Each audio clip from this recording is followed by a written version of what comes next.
Doctor BR Ambedkar కాలేజ్లో నిర్వహిస్తున్న job మేళకు మంచి స్పందన వస్తోంది. హైదరాబాద్ బాగ్లింగంపల్లిలోని అంబేద్కర్ కాలేజ్లో జరుగుతున్న జాబ్ మేళలో 25 ప్రముఖ కంపెనీలు పాల్గొన్నాయి. తమ విద్యార్హతలకు తగిన ఉద్యోగాలకు అప్లై చేసుకుంటున్నారు యువత. ఈ జాబ్ మేళా నిరుద్యోగులకు ఎంతో ఉపయోగపడుతుందన్నారు అంబేద్కర్ కాలేజీ డైరెక్టర్ అప్పలయ్య. ఇప్పటి వరకు దాదాపు 300 మంది స్టూడెంట్స్ జాబ్ మేళలో పాల్గొన్నారని తెలిపారు. The second in the series of such job fairs.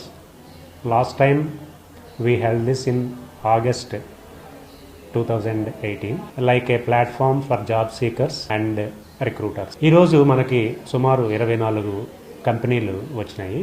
వీళ్ళందరూ కూడా వాళ్ళకి కావాల్సినటువంటి స్టాఫ్ రిక్వైర్మెంట్ కోసం వచ్చారు. మనకి ఇప్పుడు దాకా సుమారు 300 మంది స్టూడెంట్లు రిజిస్టర్ అయ్యారు. కొంతమంది అయితే కంప్లీట్గా ఫైనల్ సెలక్షన్ కూడా ఈరోజే ఇచ్చే అవకాశం ఉంది.